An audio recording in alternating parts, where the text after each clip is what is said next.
All right, once again, deep apologies for that interjection. We're going to continue with our conversation as to what is next in blockchain. Gaurav is going to take us through a very riveting conversation with some of the best known minds in the world when it comes to blockchain and its implications. Gaurav, over to you. So on the panel, we have Mr. Mithilesh Desai, who is known as the Jackfruit King of India. And I hope you're already curious that what is the Jackfruit King of India doing in the blockchain panel. Be curious because he's going to answer that. Mr. Anupam Kashyap, the CEO of Augmentor.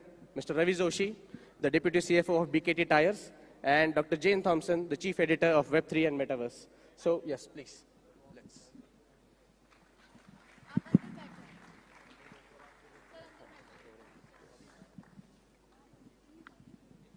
So,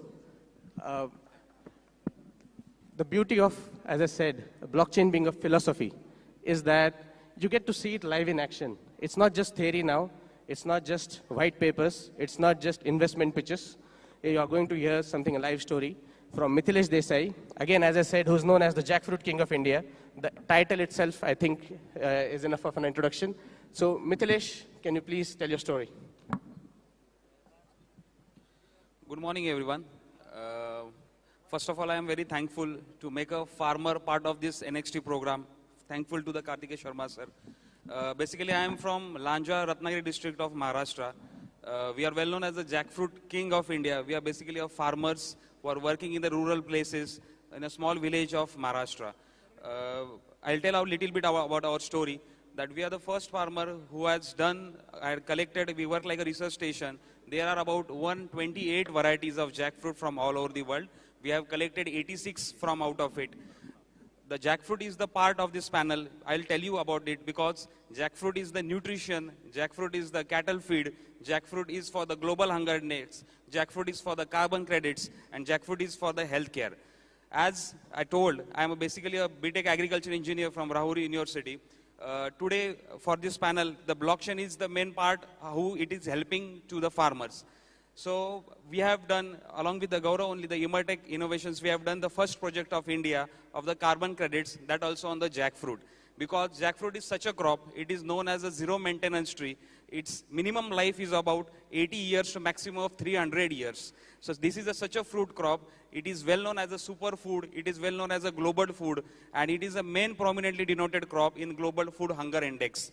So we are working in this crop since last 12 years in this. And for the blockchain and for the traceability, why it is important for the farmers, as Gaurav showed is in this first slide, that the farmers are actually getting very less amount of money. The traders are getting maximum amount of money through it.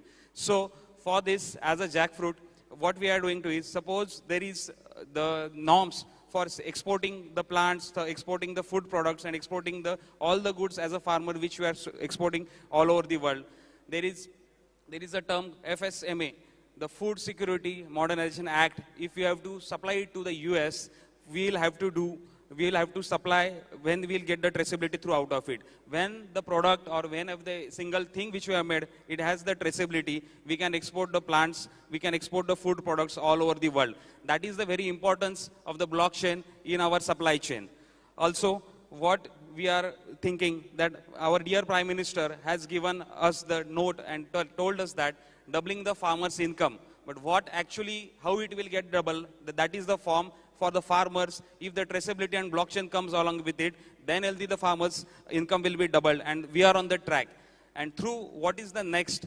Next is like this way, that food security, food hunger index, global traceability, that is the basic need which we'll need for the farmers in upcoming time. And for this, as a NXT panel, as a farmer, what is the next? That this is the Naya Bharat, this is the Naya Kisan, and this is the new India. Thank you so much. Thank you so much for that, Mithilesh. And he spoke about traceability right from the farmer level and also exports. And I think logically this would definitely flow to you, Raviji, where we are not, because traceability is not just limited to the farm and agriculture, it also flows directly into your factories. And with BKT Tires, it's a behemoth, it's a gigantic organization, as we all know, and along with it comes complex supply chains, complex regulations, and so many constantly changing dynamic landscape of the compliances that they have to follow. So how do you see the intersections of the technologies like blockchain with the vast scope of work that you face? Raviji, please. Yeah, thanks Gaurav and thanks everyone for the opportunity. So as Gaurav rightly mentioned that blockchain don't have boundaries. So just to give a background, we are a tire company. We manufacture close to 3,600 kind of tires. We export close to $1 billion tires to almost 160 countries. Now coming to the context of blockchain and how we used it, that Europe is one of our prominent market.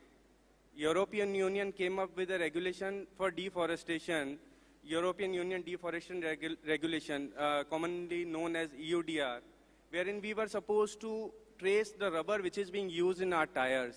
So imagine a situation wherein we are importing rubber from Africa, Southeast Asia, using it in India, rubber going through at least 7-8 processes in our factories, and then going to close to 40 countries of Europe. And when it is placed in the market, I am supposed to tell rubber belongs to which field, and that field has complied with the local regulations.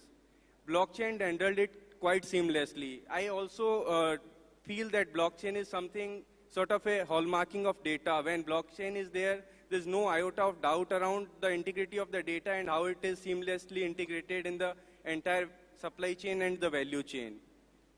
Taking a step next, if we talk about how it can help further, I'll just taking a clue from EUDR.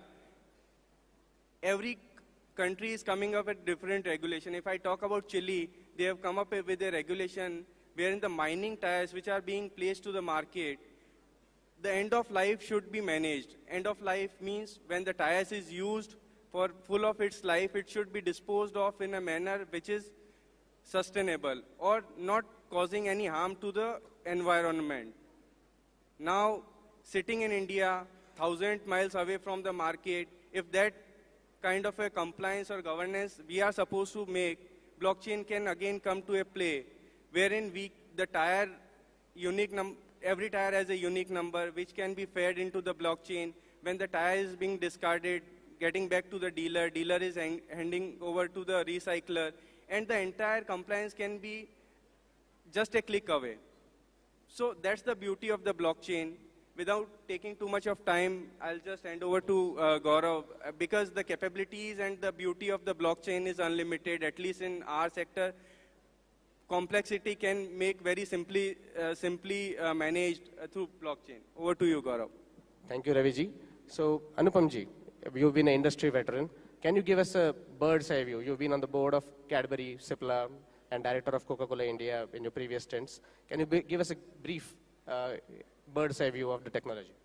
See, I think the next technological convergence will happen on blockchain because the type of potential that it has is immense and it is far-reaching.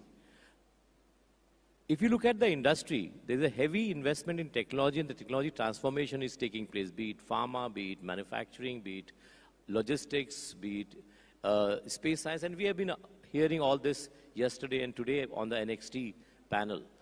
Now, further overlay on this, the cutting edge of artificial intelligence, agentic AI, generative AI, the LLM models, and the LLM models also are the public LLM models, and also the private organization have their own internal LLM models.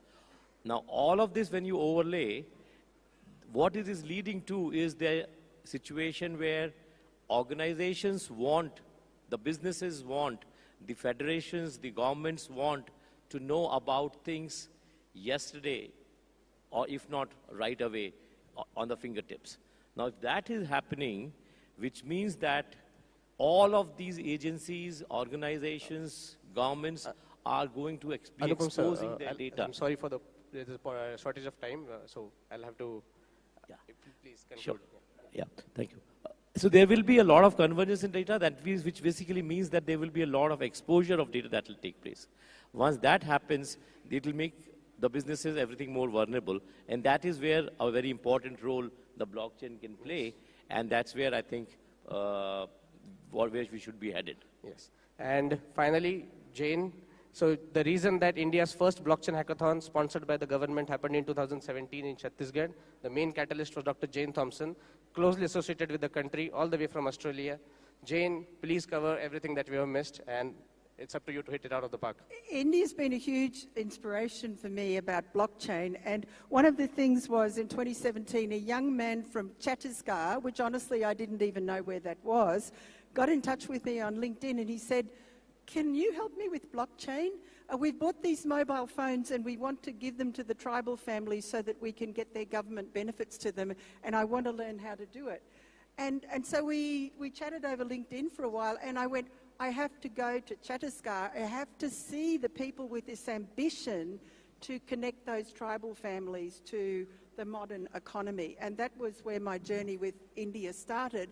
But at that time, blockchain is so much more even than the supply chain helping the poor farmers. We can talk about humanitarian settings, tourism, healthcare, education, tokenization of real-world assets, gamification. Did you know India is the fastest growing market for Web3 games? And why? Because people can earn money using blockchain Web3 games by playing games. And this is directly relevant to the people who were talking yesterday about the Prime Minister's health and wellness agenda, because you can incentivize people using blockchain and tokens to eat more healthily and to do exercise. But let me just move very quickly, because I know we've got 20 seconds to go. The big story to tell, and please get me anytime during the conference if you're interested in any of these other sectors, is healthcare and data. We've heard a lot the last couple of days all about data, and India produces the data. You can create blockchain-based trust data marketplaces, so you're going to be able to bring all your data into the one place securely and monetize that data that the Uber guy was talking about yesterday. And if you're going to have 500 unicorns by 2030, one will be a blockchain unicorn interwoven with AI. I'm sure of that. Thank you so much. And thank you so much, everyone, for your time. Yes.